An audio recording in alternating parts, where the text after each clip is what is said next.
Hello friends, എല്ലാവർക്കും നമസ്കാരം. നിങ്ങളേവരും കാത്തിരിക്കുന്ന ഗൗതമിന്റെയും നന്ദയുടെയും ഇന്നത്തെ വിശേഷത്തിലേക്ക് എല്ലാ കൂട്ടുകാർക്കും സ്വാഗതം. എല്ലാവർക്കും നല്ലൊരു ദിവസം ആശംസിച്ചുകൊണ്ട് തന്നെ നമുക്ക് ഇന്നത്തെ വിശേഷത്തിലേക്ക് കടന്നാലോ. അതിനു മുമ്പായിട്ട് ആരെങ്കിലും ആദ്യമായിട്ട് നമ്മുടെ ചാനൽ കാണുന്നുണ്ടെങ്കിൽ ഒന്ന് സബ്സ്ക്രൈബ് ചെയ്ത് വെക്കണം. അതിനോടൊപ്പം തന്നെ നമുക്കൊരു 1K ലൈക്ക് ടാർജറ്റ് ഉണ്ട്. എല്ലാവരും മാക്സിമം ലൈക്ക് അടിച്ചിട്ട് വീഡിയോ കാണാൻ വേണ്ടി ഒന്ന് ശ്രദ്ധിക്കണേ. അപ്പൊ തുടങ്ങുമ്പോൾ തന്നെ കാണിക്കുന്നത് വേറെ ആരെയല്ല, നമ്മുടെ സുമംഗലേനെയാണ്. അപ്പം നമ്മുടെ നന്ദ വന്ന് അരുന്ധതിയോട് കാര്യങ്ങളൊക്കെ പറഞ്ഞു. അരുന്ധതി തന്നെ തീരുമാനം എടുക്കണം, അതായത് വല്യമ്മ തന്നെ ഇതിനെക്കുറിച്ചൊരു തീരുമാനം എടുക്കണം. അതുപോലെ അർജുനോട് ഈ കാര്യം പറയുകയും ചെയ്യണം എന്ന് പറഞ്ഞു. അപ്പോഴേക്കും നമ്മുടെ അരുന്ധതി പറഞ്ഞു, ഈ രാത്രി ഏതായാലും ഇനിയിപ്പോൾ നമുക്ക് ഇതിനെക്കുറിച്ച് സംസാരിക്കേണ്ട മോളെ, രാവിലെ ആകുമ്പോൾ എല്ലാം പറയാമെന്ന് പറഞ്ഞു. ഏത് കാര്യമാണ്? നമ്മുടെ നയന പറഞ്ഞ കാര്യങ്ങൾ മുഴുവൻ. നയന ഇവിടെ വന്നതിന്റെ ഉദ്ദേശം തന്നെ നമ്മുടെ അർജുനെ സ്വന്തമാക്കുക, അർജുനെ വിവാഹം കഴിക്കുക എന്നുള്ളതാണ്. അതുകൊണ്ട് അത് കേട്ട ഉടനെയാണ്, ഇത് നമ്മുടെ നയന പറഞ്ഞ ഉടനെയാണ് പ്രൊഫസർ ഇവിടെ നിന്ന് ഇറങ്ങിപ്പോയത്, അതായത് പിങ്കിയുടെ അച്ഛൻ ഇവിടെ നിന്ന് ഇറങ്ങിപ്പോയത് എന്ന കാര്യം നമ്മുടെ അർജുനെ അറിയിക്കണം. അതിപ്പോ നന്ദയെ അറിയിക്കുന്നതിനേക്കാൾ നല്ലത് ആ വീട്ടിലെ കാരണവത്തിയായ നമ്മുടെ അരുന്ധതി അറിയിക്കുന്നതാണ് നല്ലത് എന്ന് നന്ദ വന്നു പറഞ്ഞതിൽ നന്ദയുടെ ഈ ഉപദേശം കേട്ട് നിൽക്കുന്ന നമ്മുടെ സുമംഗല ഒട്ടും സഹിച്ചില്ല. സുമംഗല ഇതങ്ങനെ വിട്ടാൽ ശരിയാവില്ല, എങ്ങനെയെങ്കിലും ഇത് നയനയുടെ ചെവിയിൽ എത്തിക്കണം, നയനയോട് അടുത്ത നീക്കങ്ങൾ എന്താണെന്ന് വെച്ചാൽ ചെയ്യാൻ പറയണം, അല്ലെങ്കിൽ ഇതാകെ മൊത്തം കുളമാകും. അതുമല്ല, നയന ഈ വീട്ടിൽ നിന്ന് അടിച്ചു വെളിയിലും ആക്കും. അപ്പൊ അതുകൊണ്ട് തന്നെ നമ്മുടെ സുമംഗല നേരെ പോകുന്നത് എങ്ങോട്ടേക്കാണ്? നമ്മുടെ നയനിയെ കാണാനാണ്. അങ്ങനെ നയനി ഇങ്ങനെ വീട്ടിന്റെ മുറ്റത്തൂടെ ഉലാത്തിക്കൊണ്ടിരിക്കുന്ന സമയത്ത് സുമംഗല അങ്ങോട്ടേക്ക് ചെന്നിട്ട് പറഞ്ഞു, മോളെ, കാര്യങ്ങളൊക്കെ നമ്മൾ വിചാരിക്കുന്നതിലും അപ്പുറമാണ് പൊക്കോണ്ടിരിക്കുന്നത്. നീ പ്രൊഫസറിനോട് പറഞ്ഞ കാര്യങ്ങളൊക്കെ അത് നന്ദ പോയി പറഞ്ഞിട്ടുണ്ട്. ഈ വീട്ടിലുള്ള എല്ലാവരും അത് അറിഞ്ഞിട്ടുമുണ്ട്. ലക്ഷ്മിയും അരുന്ധതിയും, അതായത് ലക്ഷ്മിയേടത്തിയും ലക്ഷ്മി ചേച്ചിയും അരുന്ധതി ഏടത്തിയും, അങ്ങനെയല്ലേ വിളിക്കുന്നത്, അവരൊക്കെ അറിഞ്ഞിട്ടുണ്ട്. അതുകൊണ്ട് തന്നെ ഇത് എത്രത്തോളം സക്സസ് ആകുമെന്ന് അറിയില്ല. അതിനു മുമ്പ് തന്നെ മോൾ ഒരു കളി കളിക്കണം. മോള് അർജുന്റെ മുമ്പിൽ ഒരു കളി കളിച്ചേ പറ്റൂ എന്ന് പറയുമ്പോൾ ഞാൻ എന്താ ചെയ്യേണ്ടത് അപ്പച്ചി? എനിക്കൊന്നും മനസ്സിലാവുന്നില്ല, എന്ത് ഞാൻ ചെയ്യണം? അപ്പച്ചി പറഞ്ഞതാന്ന് പറയുമ്പോൾ വേറൊന്നുമല്ല, ഇവിടെ മോളുടെ സ്ഥാനം ഉറപ്പിക്കണമെങ്കിൽ, പിങ്കി ഇവിടെ നിന്ന് അടിച്ചു തൂത്ത് വെളിയിലാക്കണമെങ്കിൽ, എൻ്റെ അർജുന്റെ ജീവിതം രക്ഷിക്കണമെങ്കിൽ നീ തന്നെ വിചാരിക്കണം. നീ അർജുനോട് ചെന്ന് കാര്യങ്ങളൊക്കെ സംസാരിക്കണം. ഞാൻ അർജുനോട് ചെന്ന് എന്തു പറയാനാ പറയുന്നത്? എനിക്കത് മനസ്സിലാവുന്നില്ല. ഞാൻ എന്തെങ്കിലും പറഞ്ഞു കഴിഞ്ഞാൽ അർജുൻ അത് എങ്ങനെ ഉൾക്കൊള്ളുന്ന അറിയില്ലല്ലോ. എൻ്റെ ഇഷ്ടം പോലും ഞാൻ അർജുനോട് തുറന്നു പറഞ്ഞിട്ടില്ല. അപ്പൊ പിന്നെ അത് എങ്ങനെ ശരിയാകും? നീ വേറെ ഒന്നുമല്ല ചെയ്യേണ്ടത്. ഒരു പെണ്ണിന്റെ ഏറ്റവും വലിയ ആയുധം എന്ന് പറയുന്നത് കണ്ണീരാണ്. ആ കണ്ണീരുമായിട്ട് നീ അർജുന്റെ മുമ്പിൽ ചെന്ന് ഞാൻ പറയുന്ന കാര്യങ്ങൾ അതേപടി പറഞ്ഞു കഴിഞ്ഞാൽ ഉറപ്പായിട്ടും അർജുൻ നിന്നെ ഇവിടുന്ന് വെളിയിലാക്കാനും പോകുന്നില്ല. അതുപോലെ തന്നെ നന്ദയും ഇവിടെ പിങ്കിയും ഒക്കെ വിചാരിക്കുന്ന കാര്യങ്ങളൊന്നും നടക്കാനും പോകുന്നില്ല. ഈ പറയുന്ന അരുന്ധതി ഏടത്തിയും ലക്ഷ്മിയേച്ചിയൊക്കെ പഞ്ചപുച്ഛമടക്കി ഇവിടെ നിൽക്കുന്ന ഒരു അവസ്ഥയുണ്ടാകും. അതുകൊണ്ട് അർജുന്റെ സപ്പോർട്ട് മാത്രം മതി നിനക്ക്. നീ ആദ്യം ചെന്ന് കരയുക, അതിന്റെ കൂടെ ഞാൻ പറയുന്ന കാര്യങ്ങളൊക്കെ അങ്ങ് പറയുക എന്ന് പറഞ്ഞിട്ട് ആ കാര്യങ്ങൾ മ്യൂട്ട് ചെയ്ത് വെച്ചാണ് നമ്മൾ കേൾപ്പിക്കുന്നത്. നമ്മളെ കേൾപ്പിക്കുന്നില്ല, അത് മ്യൂട്ട് ചെയ്ത് വെച്ചേക്കാണ് കേട്ടോ. ഇതെല്ലാം കൂടെ നയന കേട്ട് കഴിഞ്ഞപ്പോഴത്തേക്കും അപ്പച്ചി സക്സസ് ആകും, അപ്പച്ചി ഇത് ഉറപ്പായിട്ട് സക്സസ് ആകും. ഏതായാലും അപ്പച്ചിക്ക് ഇത്രയും വലിയ ഐഡിയ ഒക്കെ ഉണ്ടായിരുന്നല്ലോ, ഏതായാലും ഞാൻ ഈ കാര്യം ചെന്നൊന്ന് പറയട്ടെ എന്ന് പറഞ്ഞ് നേരെ അർജുൻ്റെ അടുത്തേക്ക് വിട്ടുപോവുകയാണ് നമ്മുടെ നയന. അർജുനാണെങ്കിലോ ഓരോ കാര്യങ്ങളൊക്കെ ഇങ്ങനെ ആലോചിച്ച് കൂട്ടുകയാണ്. പിങ്കിയുടെ അച്ഛൻ വന്ന് അർജുനോട് പറഞ്ഞതും, അർജുനെ തല്ലാനായിട്ട് ഒരുങ്ങിയതും, പിന്നെ നിന്നെ തല്ലുന്നത് എനിക്ക് നാണക്കേടാണെന്ന് പറഞ്ഞതും ഒക്കെ ഇങ്ങനെ ആലോചിച്ച് അവിടെയും ഇവിടെയൊക്കെ ആലോചിച്ച് ഇങ്ങനെ തല പെരിപ്പിച്ചുകൊണ്ടിരിക്കുമ്പോഴാണ് നമ്മുടെ നയന കരഞ്ഞോണ്ട് അങ്ങോട്ട് ചെല്ലുന്നത്. പൊട്ടിക്കരയാണ്, ചങ്ക് പൊട്ടിക്കരഞ്ഞോണ്ടാണ് ഓടി ചെല്ലുന്നത്. അർജുൻ എന്ന് വിളിച്ചോണ്ട് അങ്ങ് ചെന്നപ്പോഴത്തേക്കും എന്താ പറ്റിയത് നയന, നിനക്ക് എന്ത് പറ്റി, നീ എന്തിനാ കരയുന്നതെന്ന് പറഞ്ഞപ്പോഴത്തേക്കും കൈ രണ്ടും കൂടി ഇങ്ങനെ പൊത്തി പിടിച്ചിട്ടാട്ടോ കരയുന്നത്.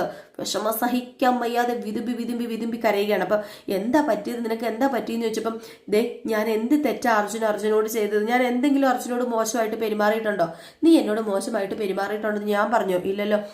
എങ്കിൽ ഇവിടെ ബാക്കിയുള്ളവരൊക്കെ പറയുന്നുണ്ട് ഞാൻ എന്തോ ഇവിടെ കയറിയത് വേറെ എന്തോ ദുരുദ്ദേശപ്രകാരമാണെന്നും ഒക്കെയാ പറയുന്നത്. അതുമല്ല, എന്റെ ജീവിതം അതുപോലും ഇവിടെ ഉള്ളവർ നോക്കുന്നില്ല. നോക്കിക്ക്, അർജുനുമായിട്ട് എന്നെ കൂട്ടിച്ചേർത്ത് പറഞ്ഞുണ്ടാക്കി കഴിഞ്ഞാൽ എനിക്ക് പിന്നെ ഒരു ജീവിതം ഉണ്ടാവോ? ഒരിക്കലും ഉണ്ടാവില്ലല്ലോ. അതുപോലെ എൻ്റെ അമ്മ എത്രമാത്രം വിശ്വസിച്ചിട്ടാണ് എന്നെ ഇവിടെ വിട്ടിരിക്കുന്നത്. എൻ്റെ അമ്മയ്ക്ക് ഞാൻ ഇവിടെ ഉണ്ടല്ലോ എന്നൊരാശ്വാസമല്ലേ ഉള്ളത്. ഇവിടെ നിന്ന് എല്ലാവരും കൂടി എന്നെ പുറത്താക്കാൻ നോക്കിയാൽ പിന്നെ ഞാൻ എവിടെ പോകും? എനിക്ക് എന്ത് ചെയ്യാൻ പറ്റും? ഞാനൊരു പെണ്ണായി പോയില്ലേ എന്ന് പറഞ്ഞ് വീണ്ടും പൊട്ടി കരഞ്ഞപ്പോഴത്തേക്ക്, എന്തിനാ നയന നിന്നെ ഇവിടുന്ന് പുറത്താക്കുന്നത്? അത് വേറൊന്നുമല്ല, പിങ്കി കാരണം. പിങ്കി എന്തൊക്കെയോ എല്ലാവരോടും പറഞ്ഞു പിടിപ്പിച്ചിട്ടുണ്ട്. ഞാനും അർജുനും തമ്മിൽ എന്തൊക്കെയോ ബന്ധമുണ്ടെന്നൊക്കെ എല്ലാവരും പറയുന്നത്. ഒരിക്കലും നമ്മൾ തമ്മിൽ അങ്ങനെ ഒരു ബന്ധമില്ലെന്ന് നമുക്കല്ലേ അറിയത്തുള്ളൂ. എനിക്കറിയില്ല ഞാൻ ഇനി എന്താ ചെയ്യേണ്ടതെന്ന്. ഞാൻ മരിക്കാൻ പോവാ, അതായിരിക്കും നല്ലതെന്ന് പറയുമ്പം, ദേ നീ എന്താ നയനെ ഇങ്ങനെയൊക്കെ പറയുന്നത്? അങ്ങനെയൊന്നും പറയാൻ പാടില്ല. പിന്നെ ഞാൻ എന്താ ചെയ്യേണ്ടത്? ഞാൻ ഈ വീട്ടിൽ നിന്ന് ഇറങ്ങിപ്പോണോ? എങ്കിൽ ഞാൻ ഇപ്പൊ ഇറങ്ങിപ്പോകാൻ തയ്യാറാ. അർജുൻ പറ, ഞാൻ ഈ വീട്ടിൽ നിന്ന് പോകാം. അയ്യോ, നീ ഈ വീട്ടിൽ നിന്ന് പോകാൻ ഞാൻ പറഞ്ഞില്ലല്ലോ. അപ്പം ഞാൻ ഈ വീട്ടിൽ നിന്ന് പോകുന്ന അർജുന് ഇഷ്ടമല്ല.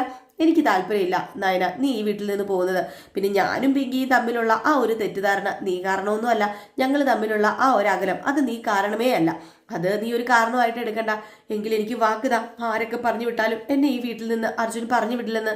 അപ്പോഴത്തേക്ക് നമ്മുടെ അർജുൻ വാക്കും കൊടുത്തു. പൊട്ടനായ അർജുൻ ഇതൊന്നും മനസ്സിലാക്കുന്നില്ല. അർജുൻ വാക്ക് കൊടുത്തു, ഒരിക്കലും ഞാൻ ഈ വീട്ടിൽ നിന്ന് നിന്നെ പറഞ്ഞു വിടില്ല എന്ന്.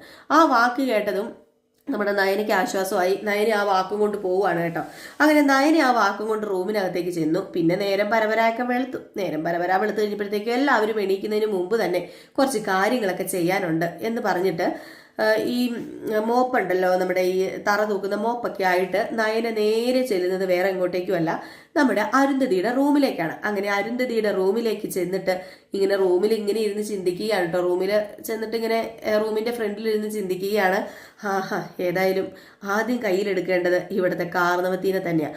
അതുമല്ല, കാർന്നവത്തി പെട്ടെന്ന് എണീറ്റ് റൂമിൽ നിന്ന് പോകണം. എന്നിട്ട് വേണം ഞാൻ വിചാരിച്ച കാര്യങ്ങളൊക്കെ നടപ്പിലാക്കാൻ എന്ന് പറഞ്ഞ് നേരെ റൂമിലേക്ക് കയറി ചെന്നതും അരുന്ധതി ഇറങ്ങി വരിക. അരുന്ധതി ചോദിച്ചു, ഇതെന്താ നീ രാവിലെ പന്തവും കോലും ഒക്കെ ആയിട്ട് വെളുപ്പിന് ഇങ്ങോട്ടേക്ക് വന്നത്? അത് പിന്നെ ദേ അമ്മായി, ഞാനൊരു കാര്യം പറയട്ടെ. അമ്മായിയുടെ റൂമാ ആദ്യം ഇവിടെ ക്ലീൻ ചെയ്യേണ്ടത്. ഇവിടുത്തെ കാർന്നവത്തി ആരാ? അമ്മായി അല്ലേ? അപ്പൊ അമ്മായിയുടെ റൂമല്ലേ ഇവിടെ വൃത്തിയായിട്ടിരിക്കേണ്ടത്. അതുകൊണ്ട് ഇവിടെ വേറെ ആർക്കും ഒരു ഉത്തരവാദിത്വം ഇല്ല. ഞാൻ അമ്മായിയുടെ റൂം വൃത്തിയാക്കി തരാന്ന് പറഞ്ഞപ്പോ നീ എന്താ ഈ പറയുന്നത്? എന്റെ റൂം നീ വൃത്തിയാക്കാനോ? അതെ, എന്താ ഞാൻ വൃത്തിയാക്കൂലേ? അമ്മായി ധൈര്യമായിട്ട് വെളിയിൽ ഇറങ്ങിപ്പോക്കെ, ഞാൻ ഈ റൂം നീറ്റാക്കി തരാം. ഇവിടുത്തെ കാർന്നവത്തിയുടെ റൂമായിരിക്കണം ഏറ്റവും നല്ല നീറ്റ് എന്നും പറഞ്ഞുകൊണ്ട് കുറച്ച് സോപ്പും പതച്ചിട്ട് നേരെ അകത്തേക്ക് കയറി ചെന്നു.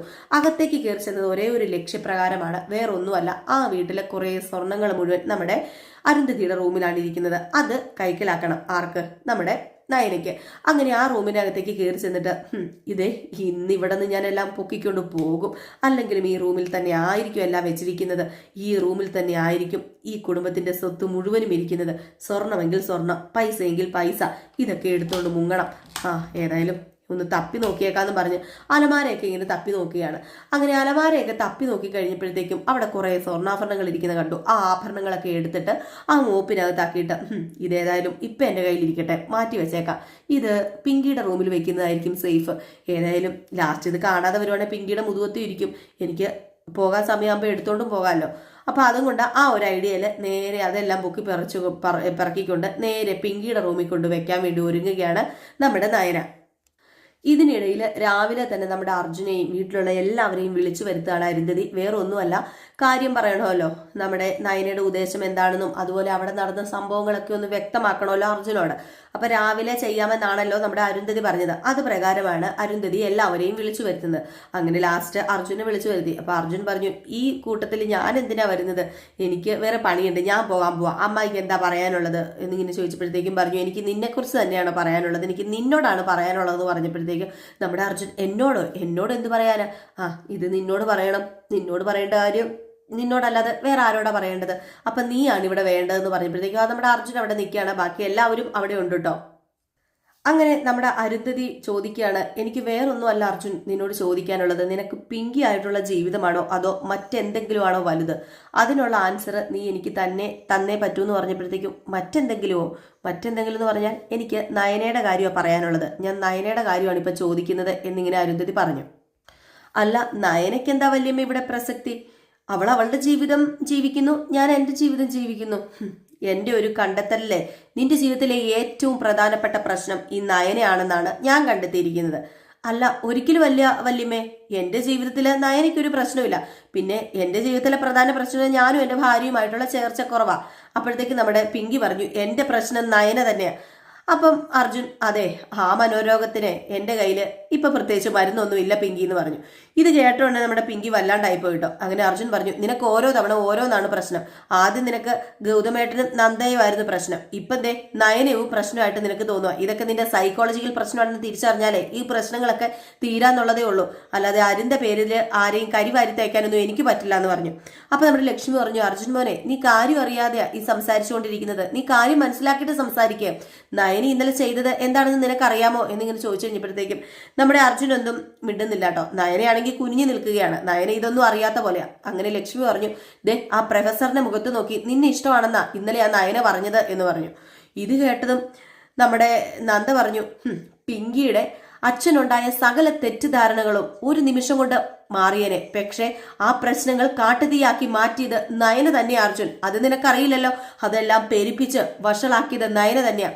ഇത് കേട്ട് നമ്മുടെ അർജുൻ പറഞ്ഞു, അല്ല നയനെ, ഇവരൊക്കെ പറയുന്നത് ശരിയാണോ? ഇതിനൊക്കെ എന്തെങ്കിലും സത്യമുണ്ടോ എന്ന് ചോദിച്ചപ്പോഴത്തേക്ക് നന്ദ പറഞ്ഞു, അതെ നയന, നീ നുണയാണെന്ന് പറഞ്ഞിട്ട് നീ രക്ഷപ്പെടാനൊന്നും നോക്കണ്ട, ഞാൻ എല്ലാത്തിനും സാക്ഷിയാന്ന് പറഞ്ഞപ്പോഴത്തേക്കും നയനയോട് അർജുൻ ചോദിച്ചു, ഇതൊക്കെ നേരാണോ നയന എന്ന് ചോദിച്ചപ്പോഴത്തേക്കും ആ അതെ നേരാ അർജുൻ എന്നിങ്ങനെ പറഞ്ഞു. ഇത് കേട്ട് നമ്മുടെ അർജുനും ഒന്ന് ഞെട്ടിപ്പോയിട്ടോ. അപ്പോഴത്തേക്കും നമ്മുടെ നയന പറഞ്ഞു, അല്ല അർജുനെ എനിക്ക് ഇഷ്ടമാണോ എന്ന് ചോദിച്ചു. ഞാൻ അതേന്ന് പറഞ്ഞു. അതിനെന്താ തെറ്റിരിക്കുന്നത്? അപ്പോഴത്തേക്കും നന്ദ പറഞ്ഞു, വിവാഹം കഴിഞ്ഞ് ഒരു കുടുംബമായിട്ട് ജീവിക്കുന്ന പുരുഷനോട് ഇഷ്ടമാണെന്ന് പറയുന്നത് തെറ്റ് തന്നെയാ. നീ ന്യായീകരിക്കാനൊന്നും നിൽക്കണ്ട നയന എന്ന് പറഞ്ഞപ്പോഴത്തേക്കും അരുന്ധതി പറഞ്ഞു, ഇപ്പം നിനക്ക് മനസ്സിലായില്ലേ കാര്യങ്ങളുടെ ശരിയായ പോക്ക് എങ്ങോട്ടാണെന്ന്? ഇനിയെങ്കിലും ഇവളെ ഇവിടെന്ന് ഇറക്കി വിടണം നീ എന്നിങ്ങനെ പറഞ്ഞു. അപ്പോഴത്തേക്കും നമ്മുടെ അർജുൻ പറഞ്ഞു, അവളെ ഇവിടെ നിന്ന് ഇറക്കിയൊക്കെ വിടാം, അതിനു മുമ്പ് അവളെ ഇവിടെ കൊണ്ടുവന്ന എൻ്റെ അമ്മയല്ലേ, അമ്മ പറയട്ടെ എന്ന് പറഞ്ഞപ്പോഴത്തേക്കും നമ്മുടെ സുമംഗല പറഞ്ഞു, അല്ല നിങ്ങൾ പറയുന്നത് ഒന്നും എനിക്ക് മനസ്സിലാവുന്നില്ല. എന്തിനാ നയനെ ഇറക്കി വിടുന്നത്? എന്താ സുമംഗലെ, നീ പൊട്ടി കളിക്കുകയാണോ എന്ന് ലക്ഷ്മി ചോദിച്ചപ്പോഴത്തേക്കും നമ്മുടെ സുമംഗല ഒന്നും മിണ്ടുന്നില്ല കേട്ടോ. അപ്പോഴത്തേക്ക് സുമംഗല പറഞ്ഞു, അല്ല നിങ്ങൾ എന്താ ഈ കൊട്ടിക്കോശിക്കുക? നിങ്ങൾ എന്ത് പറഞ്ഞെന്നാ പറയുന്നത്? കുട്ടിക്കാലം മുതലേ കാണുകയും ഇഷ്ടപ്പെടുകയും സൗഹൃദം സൂക്ഷിക്കുകയും ചെയ്യുന്ന അർജുനോട് ഇഷ്ടമല്ലാന്ന് നയന പറയണമായിരുന്നോ? അതായിരുന്നോ വേണ്ടത്? അവളുടെ മനസ്സിലുള്ളത് തുറന്നു പറഞ്ഞു. അല്ല ഇഷ്ടമാണെന്ന് പറയുന്ന ഉടനെ കല്യാണം കഴിക്കണമെന്നോ ഒന്നിച്ച് ജീവിക്കണമെന്നോ വല്ല അർത്ഥമുണ്ടോ? അങ്ങനെയൊന്നുമില്ലല്ലോ. ഇഷ്ടമാണെന്ന് പറഞ്ഞാൽ ഇഷ്ടമാണ്, സൗഹൃദമാണെന്ന് പറഞ്ഞാൽ സൗഹൃദമാണ്. അല്ല നയനെ, നീ അങ്ങനെയുള്ള അർത്ഥത്തിലാണോ പറഞ്ഞത് എന്ന് സുമംഗല ചോദിച്ചപ്പോഴത്തേക്ക് നമ്മുടെ നയന പറഞ്ഞു, ഹേയ് ഒരിക്കലും അല്ല അപ്പച്ചി, ഞാൻ അങ്ങനെയുള്ള അർത്ഥത്തിലൊന്നും അല്ല പറഞ്ഞെന്ന് പറഞ്ഞു. അപ്പൊ സുമംഗല പറഞ്ഞു, ആരെങ്കിലും എന്തെങ്കിലും പറഞ്ഞ ഉടനെ അതിന് വേണ്ടാത്ത അർത്ഥം കൽപ്പിക്കുന്നതാ. ഇതിനൊക്കെ കാരണം സൂചി കൊണ്ട് എടുക്കുന്നതിനെ അത് തൂമ്പ കൊണ്ട് എടുക്കും. അതല്ലേ ഈ പിങ്കിയുടെ സ്വഭാവം. അവളുടെ അച്ഛനല്ലേ പ്രഭുരാമന്, പിന്നെ എങ്ങനെയാ? തീരെ മോശം വരില്ലല്ലോ. അപ്പൊ നമ്മുടെ പിങ്കി പറഞ്ഞു, എന്റെ അച്ഛനെ കുറിച്ചൊന്നും പറയണ്ട, അത് പറയാനുള്ള അവകാശം നിങ്ങൾക്കില്ല. അല്ല പറയാതെ പിന്നെ നിന്റെ അച്ഛനാണല്ലോ ഈ പ്രശ്നമൊക്കെ ഇത്രയും വഷളാക്കി തീർത്തത്. എന്റെ അച്ഛനല്ലേ വഷളാക്കിയത്. ഇവിടുന്ന് വേഷം കെട്ടിച്ചിറക്കിയ ഇവൾ ഒറ്റയൊരുത്തി എല്ലാത്തിനും കാരണം നയന. എന്നിട്ടിപ്പൊ പ്രതി ഞാനും എന്റെ അച്ഛനും ആയല്ലേ. ഇവള് ചെയ്യുന്നതെല്ലാം ശരിയാണല്ലേ? അപ്പൊ അർജുൻ പറഞ്ഞു, നിനക്കും എനിക്കും ഇടയിലല്ലേ പ്രശ്നം. ആ പ്രശ്നം എന്താണെന്ന് നമുക്ക് കൃത്യമായിട്ട് അറിയാലോ. അതിന്റെ ഇടയിൽ ആരെയും വലിച്ചു കയറ്റി പ്രശ്നം വഷളാക്കേണ്ട കാര്യമില്ല പിങ്കി. നീ അതുകൊണ്ട് ഈ ഒരു പ്രശ്നമൊന്നും ആക്കാൻ എടുക്കണ്ടെന്ന് പറഞ്ഞപ്പോഴത്തേക്കും നമ്മുടെ പിങ്കി പറഞ്ഞു, ഇല്ല അർജുൻ, നിങ്ങൾ ഇനി കൂടുതലൊന്നും പറയേണ്ട കാര്യമൊന്നുമില്ല. ഇവിടെ എനിക്ക് ഇനി നിർത്താൻ പറ്റില്ല. അതിന് ഞാൻ സമ്മതിക്കുകയില്ല. ഞാൻ അർജുന്റെ ഭാര്യയല്ലേ. ആ ഭാര്യ എന്ന നിലയിൽ ഞാൻ എടുക്കുന്ന തീരുമാനം തന്നെ ഇത്. ഇവൾ ഇവിടെ ഉണ്ടെങ്കിൽ പിന്നെ ഞാൻ ഒരു നിമിഷം ഇവിടെ നിൽക്കില്ല. ഞാൻ ഈ വീട്ടിന്റെ പടി ഇറങ്ങും. അപ്പൊ നമ്മുടെ അർജുൻ പറഞ്ഞു, ആവശ്യമില്ലാത്ത വാശിയും സംസാരവും ഒന്നും വേണ്ട. അല്ല ഞാന് ഇപ്പൊ തന്നെ ഇവിടുന്ന് നയനനെ പറഞ്ഞു വിടണമെന്നാണോ നീ പറയുന്നത്? എങ്കിൽ അത് തെറ്റിപ്പോയി നിനക്ക്. ഓഹോ, അപ്പൊ നിങ്ങൾക്ക് വലുത് ഈ നയനയാണല്ലേ, ഞാനല്ല. ഭാര്യ എന്ന ഞാനല്ല നിങ്ങൾക്ക് വലുത്, നയന തന്നെയാ. എന്തൊക്കെയാ പിങ്കി നീ ചോദിക്കുന്നത്? നിങ്ങൾക്ക് മനസ്സിലാകാത്തതാണോ? നിങ്ങൾക്ക് അറിയാത്തതായിട്ട് ഭാവിക്കുന്നതാണോ? നയന വേറെ ഒന്നും ചെയ്യാനല്ല ഇവിടെ വന്നത്. ഒരു ക്യാമ്പ് അറ്റൻഡ് ചെയ്യാൻ വേണ്ടി വന്നതാ. അത് കഴിയുമ്പോൾ നയന പൊക്കോളും. പറ്റില്ല. ഈ നിമിഷം ഇപ്പം ഇവിടെ ഇറക്കി വിടണം. ഇല്ലെങ്കിൽ പിന്നെ ഞാൻ ഇവിടെ നിൽക്കില്ല. ഞാൻ ഇവിടെ നിന്ന് ഇറങ്ങി പോവുക തന്നെ ചെയ്യും. ഈ പിങ്കി എന്നും പറയുന്ന പോലെ അല്ല പറയുന്നത്. പിങ്കി ഇറങ്ങിപ്പോകും. മറുപടി പറ അർജുൻ എന്നിങ്ങനെ പറഞ്ഞു. അപ്പോഴത്തേക്ക് നമ്മുടെ അർജുൻ പറഞ്ഞു, കൂടുതലൊന്നും പറയാനില്ല. ആരൊക്കെ എന്തൊക്കെ പറഞ്ഞാലും നയനെ ഇവിടെ നിന്ന് ഇറക്കി വിടാൻ പറ്റില്ല. പിങ്കിക്ക് പോണമെങ്കിൽ പോകാം, ഇവിടെ നിൽക്കണമെങ്കിൽ നിൽക്കാം എന്നും ഇങ്ങനെ പറഞ്ഞു. ഇത് കേട്ടതും എല്ലാവരും ഞെട്ടി നിൽക്കാണ് കേട്ടോ. ഒരിക്കലും നമ്മുടെ അർജുൻ അങ്ങനെ പറയുന്നു പ്രതീക്ഷിച്ചില്ല. അപ്പൊ പിങ്കി പറഞ്ഞു, മനസ്സിലായി, ഏതായാലും എനിക്കെല്ലാം മനസ്സിലായി. ഞാൻ ഇവിടെ നിന്ന് ഇറങ്ങിയാലും കുഴപ്പമില്ല. അപ്പൊ പിന്നെ ഞാൻ ഇവിടെ നിന്ന് ഇറങ്ങാം അല്ലേ? അപ്പോഴത്തേക്ക് നമ്മുടെ അർജുൻ പറഞ്ഞു, നയന അന്യൊന്നുമല്ല, എന്റെ അപ്പച്ചിയുടെ മോളാ. അവളെ വഴിവക്കിൽ അങ്ങനെ ഇറക്കി വിടാനൊന്നും പറ്റില്ല എന്നിങ്ങനെ പറഞ്ഞപ്പോഴത്തേക്കും നമ്മുടെ പിങ്കി വീണ്ടും ഒരു നോട്ടം നോക്കിട്ടോ. ആരെ ദഹിപ്പിക്കുന്ന രീതിയിൽ, അർജുനെ ദഹിപ്പിക്കുന്ന രീതിയിൽ തന്നെ. എന്നിട്ട് പറഞ്ഞു ആയിക്കോട്ടെ എനിക്കിറങ്ങാലോ. എനിക്കിറങ്ങാൻ ആരുടെ അനുവാദം ഒന്നും വേണ്ടല്ലോ, ആരും എന്നെ ഇവിടെ പിടിച്ചു നിർത്താനും പോകുന്നില്ലെന്ന് എനിക്കറിയാം. ഈ നിമിഷം ഈ പിങ്കി ഇവിടെ നിന്ന് ഇറങ്ങുക, ഈ പിങ്കി ഇനി ഈ പടി ചവിട്ടില്ല എന്ന് പറഞ്ഞു. ഏതായാലും ആ ഒരു സീൻ കാണിച്ചാണ് ഇന്നത്തെ വിശേഷം അവസാനിക്കുന്നത്. നമ്മുടെ നന്ദയൊക്കെ അന്താളിച്ച് നിൽക്കുകയാണ് കേട്ടോ. നന്ദയ്ക്ക് വേറൊന്നും ചെയ്യാൻ പറ്റുന്നില്ലാത്തൊരവസ്ഥ. അപ്പൊ ഏതായാലും കാത്തിരുന്ന് തന്നെ കാണാം എന്തൊക്കെയാണ് സംഭവിക്കാൻ പോകുന്നത്. അപ്പൊ എല്ലാവരും കാത്തിരിക്കുക. എല്ലാവർക്കും വീണ്ടും നല്ലൊരു ദിവസം ആശംസിച്ചുകൊണ്ട് നിർത്തുന്നു. Tata, bye bye.